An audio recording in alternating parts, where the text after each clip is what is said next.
नमस्कार प्यारे विद्यार्थियों, स्वागत है आपका आपके अपने YouTube चैनल अशोक सुतार ग्रांधी पर। आइए आज की क्लास में हम प्रश्नावली 3 की तरफ बढ़ते हैं। पीछे हमने 2 प्रश्नमाला पढ़ ली है, पहली और दूसरी, वास्तविक संख्या और बहुपद।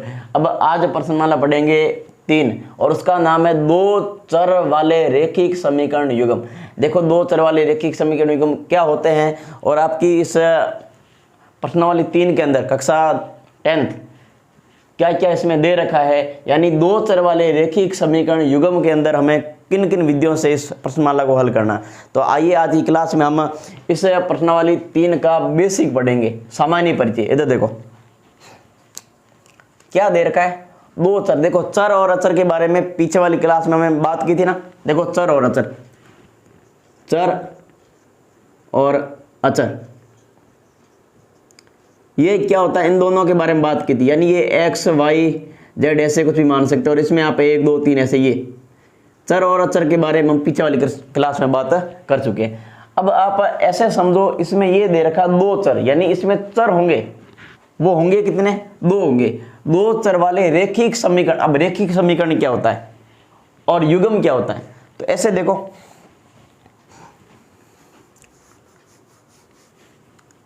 जैसे मैं ले लूं x और एक ले लिया मैंने y। क्या ले लिया, y। x और y, तो ये x भी क्या है, चर, और y भी क्या है, चर। ये दोनों चर है। चर कितने होंगे, 2, यानी इसमें चर कितने लेने पड़ेंगे, 2 चर लेने पड़ेंगे। 2 चरों वाले रेखिक समीकरण युग्म। अब देखो कोई भी समीकरण होगा ना, वो रेखिक समीकरण कैसे होगा, अगर उसकी घात 1 है। जैसे हमने अभी पीछे वाली क्लास के अंदर बहुपद प्रश्नावली के अंदर पढ़ा था कि रेखिक बहुपद। कैसा बहुपद, रेखिक बहुपद, रेखिक बहुपद। तो उसको हमने ऐसे ही लिखा था ना, ax प्लस का b, ऐसे ही लिखा था ना। यस, x प्लस 2 या 3x प्लस 2 इस रूप का लिखा था ना। यस, इस रूप का लिखा था। तो आप इसमें ये समझ सकते हो कि जिस भी बहुपद में घात 1 होती थी तो वो रेखिक बहुपद कहलाता था। तो इसमें आप ऐसे समझ सकते हो कि यहाँ पर घात 1 है और यहाँ पर भी घात कितनी है, 1। तो ये कितना चर तो कितना हुआ, 2, और इन दोनों की घात कितनी है, 1 1। तो ये 2 तो हो गए चर, और रेखिक यानी जिसकी घात हो 1 वो रेखिक समीकरण और युग्म। अब इसका रूप क्या होता है, देखो ऐसे देखो, इसका ये रूप होता है। देखो ax प्लस का b, y और प्लस का c और बराबर 0। देखो कोई भी बहुपद हो, कोई भी बहुपद, उस बहुपद के बराबर, जैसे ये ax² प्लस का bx और प्लस का c,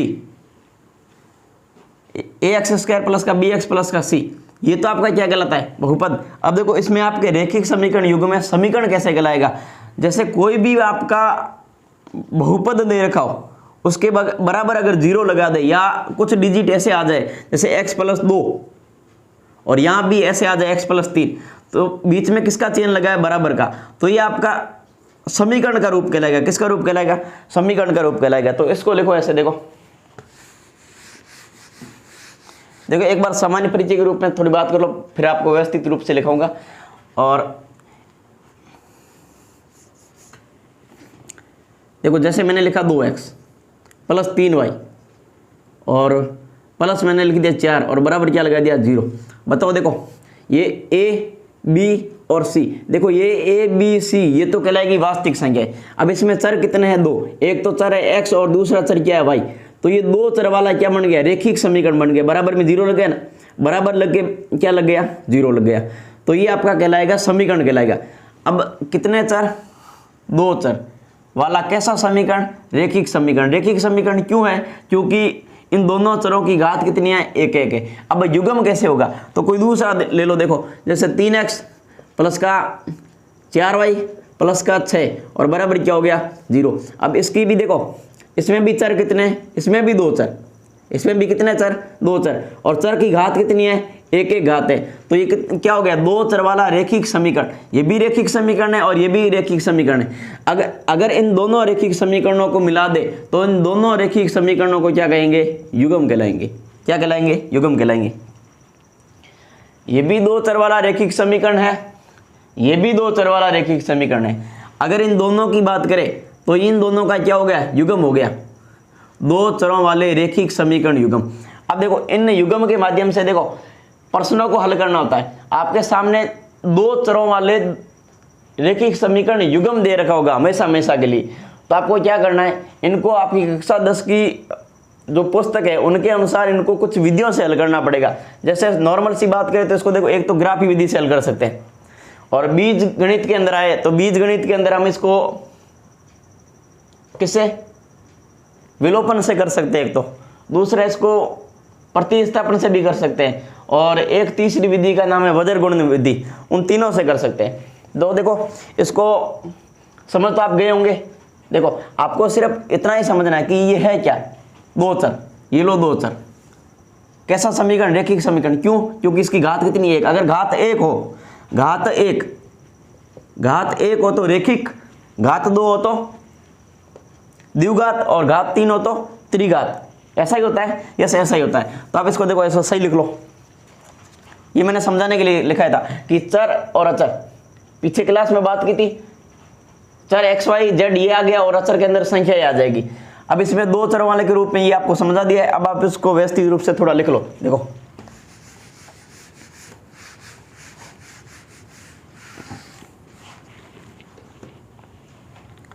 देखो इसका जो व्यापक रूप होता है, जो मानक रूप, वो कैसा होता है, इधर देखो, ax प्लस का by प्लस का c और बराबर 0, और यहां पर भी लिख लो ax प्लस का by और प्लस का c और बराबर क्या ले लो 0। यहां पर अब घात एक लगाने की जरूरत नहीं है, हमेशा के लिए ऐसा ही आएगा। यहां तक समझ गए। अब इसके बाद में देखो, ये a1 है तो ये a2 होगा, ये b1 है तो ये b2 होगा, और ये c1 है तो ये क्या होगा, c2 होगा। ये आपका रैखिक समीकरण युग्म आ गया। आई बात समझ में। अब देखो ये जो आपका दो चरों वाला रैखिक समीकरण युग्म है, यानी ये इसका व्यापक रूप है, इसको ऐसे ही लिखते हैं हमेशा हमेशा के लिए कि ax प्लस का by प्लस का c और बराबर 0। ये आपका व्यापक रूप है इसका। अब इसको किन विधियों से ज्ञात कर सकते थे, तो देखो इसको 3-4 विधियों से ज्ञात कर सकते हैं।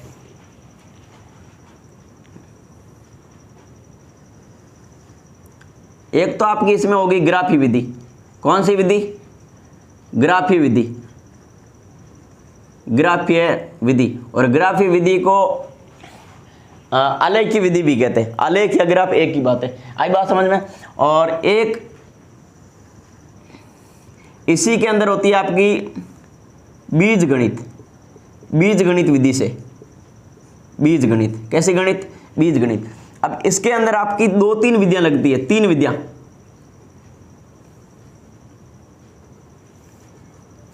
एक तो होती है आपकी विलोपन विधि, विलोपन विधि। देखो इन सभी की बात देखो, ग्राफी विधि से, यानी इसको दो चरों वाला रैखिक समीकरण युग्म दे रखा होगा, उसके माध्यम से हमें ग्राफ बनाना है। तो जब प्रश्न वाला पढ़ेंगे ना उसी में बात करेंगे, अभी नहीं करेंगे।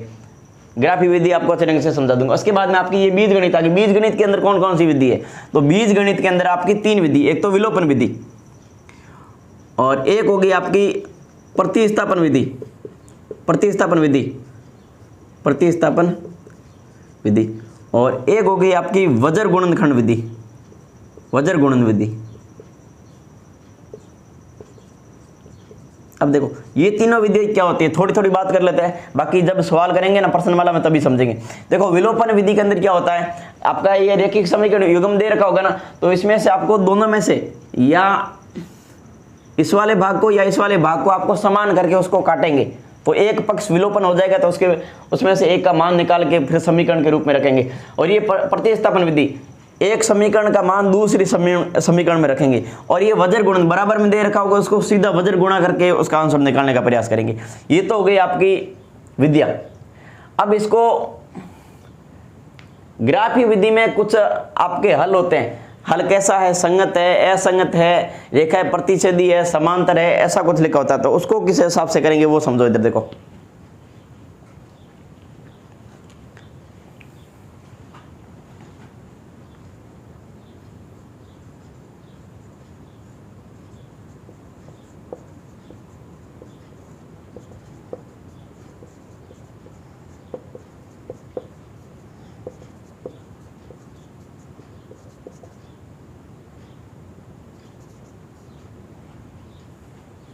रैखिक समीकरण के गुणांकों के संबंध की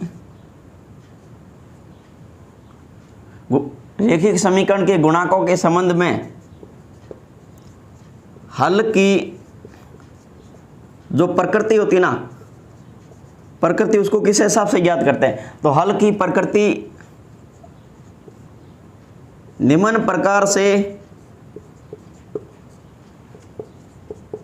ज्ञात की जा सकती है। निम्न प्रकार से ज्ञात की जा सकती है। अब कैसे ज्ञात की जा सकती है? इधर देखो, इसका एक रूप तो होता है ये a1 बटा a2 बराबर नहीं है b1 बटा b2। सारी की सारी बातें जब प्रश्न करेंगे तभी समझेंगे। आपको थोड़ा थोड़ा इसका परिचय कराता जाऊंगा, आपको पता चल जाए कि इस प्रश्नमाला में हमें क्या क्या पढ़ना है, कौन कौन सी विधि लगेगी और हमसे प्रश्न किस रूप में पूछ सकते हैं, ऐसा ही पढ़ेंगे। बाकी सारा अध्ययन हम प्रश्नमाला में करेंगे। और दूसरा रूप हो गया इसका कि a1 बटा a2 अगर इसके बराबर b1 बटा b2 है तो हम c1 बटा c2 का मान भी ज्ञात करने का प्रयास करेंगे। c1 बटा c2 ये इसके बराबर नहीं हो तो इसका रूप कैसा होता है ये बताना है। और तीसरा, सभी बराबर हो a1 बटे a2 बराबर b1 बटे b2 और इसी के बराबर c1 बटे c2 हो तो इसका रूप कैसे होता है। इधर देखो, अब आपको सारी बातें यहाँ समझनी है। हाँ देखो, ऐसा पूछ ले अगर a1 बट्टे a2 और इसके बराबर में नहीं है b1 बट्टे b2 तो इसका जो हल होगा वो हल कैसा होगा? हल होगा अद्वितीय। हल कैसा होगा? अद्वितीय, यानी इसके समान दूसरा कोई नहीं। हल होगा अद्वितीय। अब युग्म पूछ ले तो युग्म कैसा होगा? तो युग्म होगा, हल होगा अद्वितीय व युग्म कैसा होगा? युग्म होगा संगत। युग्म कैसा होगा? संगत। तथा रेखाएं कैसी होगी? रेखाएं होगी आपकी प्रतिच्छेदी। प्रतिच्छेदी अब वो कैसे होगी? पहले इसी को समझा तो उसके बाद में आगे बढ़ता हूं।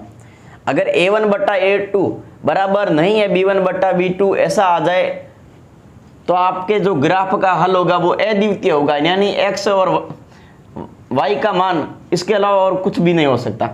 युग्म कैसा होगा? संगत। युग्म कैसा होगा? संगत। और रेखाएं कैसी होगी? प्रतिच्छेदी। अब देखो, यानी इसका जो ग्राफ बनेगा वो सीधी सी भाषा में आप ऐसे समझो कि आपकी जो ये ऐसा ग्राफ दे रखा होता ना, यस, जैसे यहाँ लिख, थोड़ा थोड़ा दर्शा लो, बोले ये y अक्ष हो गया और ये x अक्ष हो गया, ये यहाँ 0 आ गया। अब जो इसका ग्राफ बनेगा ना, मतलब ये ऐसे बनेगा प्रतिच्छेदित करते हुए लाइन को। जैसे एक लाइन यहाँ आ गई तो दूसरी लाइन ये ऐसे आ सकती है, यानी इसका ग्राफ ऐसे बनेगा। ऐसे मतलब किसी रूप में बन सकता है, यानी रेखा एक क्या होगी? प्रतिच्छेदी होगी। एक लाइन के ऊपर से दूसरी लाइन गुजरेगी। बात समझ गए? दूसरा, इसका हल, इसका क्या लिखेंगे? कोई हल नहीं। कोई हल नहीं। अगर कोई हल नहीं है तो युग्म कैसा है? युग्म हो गया आपका असंगत। कोई हल नहीं, बीच में लगा लो हुआ, कोई हल नहीं वह युग्म कैसा है? युग्म है आपका असंगत। असंगत। तथा रेखाएं कैसी है? रेखाएं इसमें आपकी होगी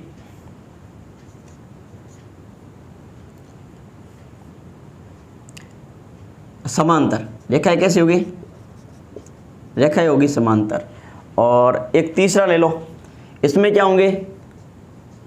अनेक हल होंगे। कैसे हल होंगे? अनेक हल होंगे। वह युग्म कैसा होगा? इसमें आपका जो युग्म होगा वो युग्म संगत होगा। क्या होगा? संगत होगा। तथा लाइनें कैसी होगी? रेखाएं। तथा रेखाएं कैसी होंगी? तथा रेखाएं होंगी आपकी इसमें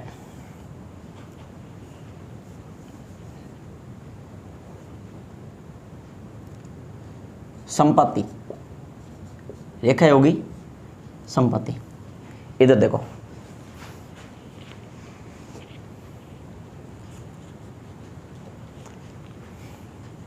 देखो ग्राफ के माध्यम से समझ गए ना। अब आप मैं आपको सीधा बता दूँ, देखो आपको ग्राफ वाला पेज बनाना आता ही होगा सभी को। आप इसमें ऐसे समझ लो सीधा सा डायरेक्ट, ताकि थोड़ी जगह कम है। इधर देखो ये ना आपका ग्राफ तो ऐसे ही बनेगा। अब आप मैं समझाऊँ कि ये ऐसे बनेगा तो आप समझ जाओगे नहीं कि ये लाइन ऐसे बन रही है।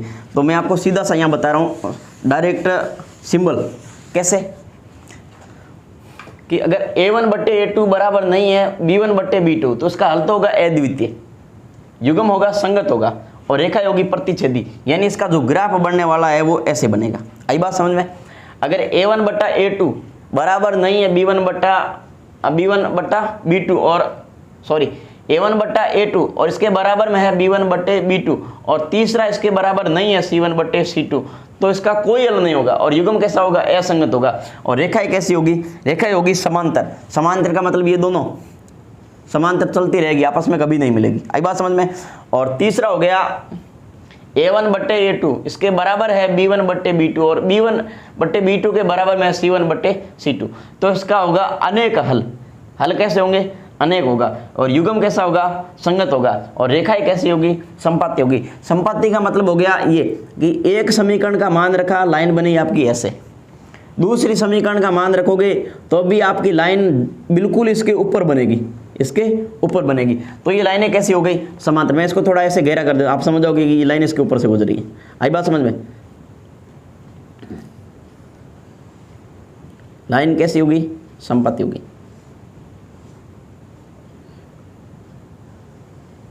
आई बात समझ में। देखो ज्यादा इसमें ऐसा कुछ था नहीं, ग्राफी विधि से दो चर वाले रेखिक समीकरण युग्म, चर कितने हैं, 2।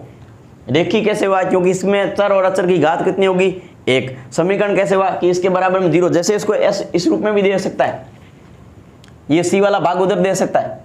कैसे, आपको थोड़ा सा समझाता हूं। जैसे 3x प्लस का 4, हाँ बिल्कुल y लिख सकते हो, y और बराबर में लिख सकते हो, यहां जैसे 4 आ गया, इसको इधर लाओगे तो ऐसा ही होगा ना, 3x प्लस y माइनस का क्या हो गया 4 बराबर 0। तो ये किसी रूप का हो सकता है। तो आपको क्या समझना है इसमें कि दो चर वाला रेखिक समीकरण युग्म दे रखा होगा। अगर हमें एग्जाम में प्रश्न आया कि ग्राफी विधि से हल करो तो हम उसको ग्राफी विधि से हल करेंगे। आई बात समझ में। ग्राफ बनाना सीखेंगे, उसमें ये वाली चीजें काम आएगी। फिर और प्रश्न में पूछ ले कि इसको आप प्रतिस्थापन से करो, दूसरा पूछ ले वज्रगुणन से करो, विलोपन से करो, तो ये तीनों विधियां हम प्रश्न पढ़ेंगे तब काम मिलेंगे। और तीसरा इसमें आपके जैसे देखो थोड़ा सा उदाहरण देके यहाँ समझाने का प्रयास करता हूँ एक बार के लिए, इन तीनों के लिए। कैसे, यहाँ लिख रहा हूँ, इधर देखो, जैसे मैंने यहाँ लिखा 2x प्लस 3y प्लस 4 बराबर 0, और इसी तरह मैं ऐसे लिख दो 2x या 3x लिख दो, 7y लिख दो और प्लस में 6 लिख दो बराबर क्या लिख दो 0। अब आप सभी को पता है ये a1 है, ये तो a1 है और ये a2 है, b1 b2 c1 और c2। अब इसमें जैसे अभी बात कर लेते हैं यहाँ a1/a2, तो a1 तो है आपका 2, a2 कितना है 3, b1 बताओ, b1 है 3 और by कितना है, सॉरी b2 कितना है 7। बताओ 2/3 के बराबर 3/7 है क्या, नहीं है। तो ये वाला जो रूप बना है वो रूप किस प्रकार का बना है, इस रूप का बना है। अब मैं आपके सामने एक और उदाहरण रखता हूं, इधर देखो ध्यान से समझो। मैं यहां लिख दूं 2 और यहां लिख दूं, यहां लिख दूं 2 और यहां क्या लिख दूं 3 लिख दूं। तो आप मुझे ये बताओ यहाँ a1 कितना है, a1 2 है, a2 कितना है 3 है, बताओ b1 कितना है, b1 2 है और b2 कितना है 3 है। बताओ ये दोनों बराबर है क्या, ये सब बराबर है। अगर बराबर हो तो आगे बढ़ते हैं, आगे बढ़ेंगे तो ये c1 कितना आ रहा है, c1 4 और c2 कितना आ रहा है, कितना आ रहा है 6। इसको काटोगे तो कितना आएगा, 2 बटे कितना आएगा 3, ये भी 2 बटे 3 आ रहा है, इसका मतलब ये वाला आ रहा है, तो उसके कैसे होंगे, अनेक हल होंगे। और कहीं पर भी जैसे ऐसा नहीं है, यहाँ पे जैसे मैं 5 लिख दूं तो ये कितना हो जाएगा, यहाँ पे 5 बटे 6 कितना हो जाएगा, 5 बटे 6। बताओ ये इसके बराबर है क्या, अगर ऐसा होगा तो इसको ऐसे लिख सकते हैं। आई बात समझ में। और बाकी सारी की सारी बातें हम जब प्रश्नावली स्टार्ट करेंगे ना उस समय समझेंगे। तो आप सभी को ये सारी बातें समझ में आ गई होगी। हम इस प्रश्नमाला को सिर्फ 4 विधियों से हल करेंगे, ग्राफी विधि से, विलोपन विधि से, प्रतिस्थापन विधि से और वज्र गुणनकरण विधि से। और इसमें आपके जो ग्राफ के रूप बनेंगे वो इस रूप का, यानी इसका अद्वितीय हल होगा और युग्म संगत होगा, रेखा प्रतिच्छेदी होगी। इस वाला रूप आ जाए ये वाला, तो इसमें क्या बोलेंगे कि इसका कोई हल नहीं है, युग्म संगत असंगत है और रेखा क्या है, समांतर है, जो आपस में कभी नहीं मिलेगी। और तीसरा आ जाए इसके हल कैसे, हल अनेक है, हल कैसे अनेक है, युग्म कैसा है, संगत है, और रेखाएं है वो संपाती है, यानी एक समीकरण का मान रखोगे, जो लाइन बनेगी यानी जो रेखा बनेगी उसी के बाद अगर दूसरी समीकरण का मान रखोगे तो वो रेखा है जो पहले वाली रेखा के ऊपर ही बनेगी। आई बात समझ में, तो इसको संपाती बोलेंगे। तो आज के लिए इतना ही पढ़ेंगे, मिलते हैं अगली क्लास में। उतारो इसे।